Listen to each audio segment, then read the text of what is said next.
ভাইরা আমার, ওসমান হাদি আর ফিরে আসবে না।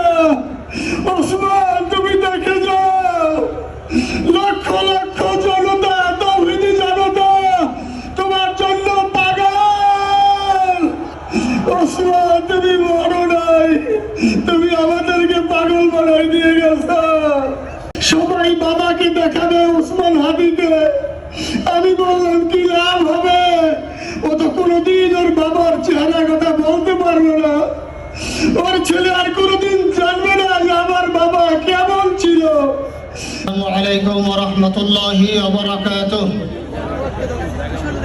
নাহমাদুহু ওয়া নুসাল্লি আলা রাসূলিহিল কারীম, আম্মা বা'দ। ফাআউযু বিল্লাহি মিনাশ শাইতানির রাজীম। বিসমিল্লাহির রাহমানির রহিম। কুল্লু নাফসিন যায়িকাতুল মাউত। সাদাকাল্লাহুল আযীম। সম্মানিত হাজিরিন, আজকের এই লক্ষ লক্ষ তৌহিদি জনতা, আপনারা হাজির হয়েছেন আমার কলিজার টুকরা ছোট ভাই শহীদ শরীফ ওসমান হাদির জানাজার নামাজে অংশগ্রহণ করার জন্য। সম্মানিত হাজিরিন, আপনারা জানেন শরীফ শহীদ ওসমান হাদি তিনি স্বাধীনতার সার্বভৌমত্ব রক্ষার জন্য এই বাংলাদেশের 18-20 কোটি মানুষের কাছে একটি মেসেজ দিয়েছিলেন কিভাবে একটি স্বাধীনতার সার্বভৌমত্ব রক্ষা করতে হয়। আজকের বড় পরিতাপের বিষয়, আমার বলার মতো কোনো অবস্থা নেই। আপনারা জানেন যে শরীফ ওসমান হাদির একটি বাচ্চা মাত্র 8 মাস বয়স। ওর বাচ্চা যখন জন্ম হয়েছে আমাকে বলেছেন, ভাই আমার বাচ্চার জন্য একটি নাম নির্বাচন করেন, যেই নামের মধ্যে বিপ্লবী চেতনা থাকবে। আমার সন্তানের জন্য একটি নাম নির্বাচন করেন, যেই নামটা সাহসিকতার পরিচয় বহন করবে। আমি অনেক যাচাই বাছাই করে ওর সন্তানের নাম দিয়েছিলাম ফিরিনাস, বিপ্লবী এবং সাহসী। সম্মানিত ভাইরা, আজকের ওর সন্তানের চেহারার দিকে তাকানো যায় না। আজকের আমার মা প্রায় পাগল হয়ে যাচ্ছে, জ্ঞান হারিয়ে ফেলছে। আমার ভাই বোন তারা পাগল হয়ে যাচ্ছে। আমার 6 ভাই বোনের মধ্যে সবচেয়ে ছোট ছিল শরীফ ওসমান হাদি। আজকের তার লাশ আমার কাঁধে বহন করতে হচ্ছে। আজকের আপনাদের কাছে আমার কোনো দাবি নেই, শুধু একটি দাবি।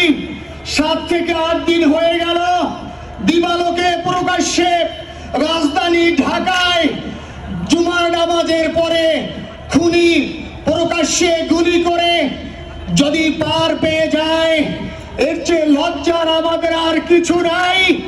যদি বর্ডার পাস হয়ে যায়, 5 থেকে 7 ঘন্টা সময় তারা কেমন করে গেল, এই প্রশ্ন জাতির কাছে রেখে গেলাম। আমার কোনো চাওয়া পাওয়া নাই। আমার ভাই ওসমান হাদি শহীদ হয়েছে, ওর শহীদি তামান্না ছিল। আপনারা ওর বক্তব্য শুনেছেন, আপনারা শহীদ ওসমান হাদির টক শো শুনেছেন। ও সব সময় শহীদি তামান্না করত। হয়তো আল্লাহ তাআলা ওর শহীদি সেই মত নসিব করে দিয়েছেন। কিন্তু আপনাদের কাছে আমি এই ঋণ কোনদিন আমি ছাড়বো না। আমার ভাই শরীফ ওসমান হাদির বিচার যেন প্রকাশ্যে এই বাংলার জমিনে আমরা দেখতে পারি। ভাইরা আমার, 7-8 দিন হলো, এখনো পর্যন্ত আমরা কিছুই করতে পারলাম না। এই দুঃখে কলিজা ছিঁড়ে যাচ্ছে। আমরা ওসমান হাদির জন্য দোয়া করি, আমরা ওর সন্তান ওর স্ত্রীর জন্য দোয়া করি। ওর সন্তান মাত্র 8 মাস বয়স। গতকালকে যখন ওর কাছে নিয়ে আসছে, সবাই বাবাকে দেখাবে ওসমান হাদিকে। আমি বললাম কি লাভ হবে? ও তো কোনোদিন ওর বাবার চেহারা কথা বলতে পারবে না। ওর ছেলে আর কোনোদিন জানবে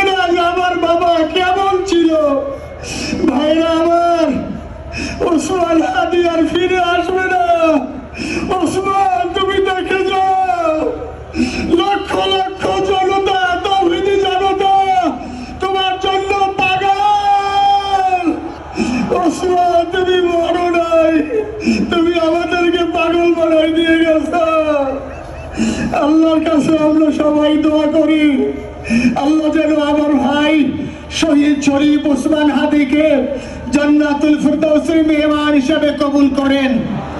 আল্লাহ তাআলার কাছে দোয়া করছি, আয় আল্লাহ তাআলা, আমরা যারা বেঁচে আছি ঈমানের সাথে স্বাধীনতার সার্বভৌমত্ব রক্ষা করে তৌহিদের দ্বীপ বাংলাদেশকে যেন আমরা রক্ষা করতে পারি, সেই তৌফিক আল্লাহ তাআলা আমাদের নসিব করুন। আপনাদের সবার কাছে দোয়া চাচ্ছি। আমার মেজো ভাই ওমর ফারুক সাথে ছিল, ওর জন্য আপনারা দোয়া করবেন।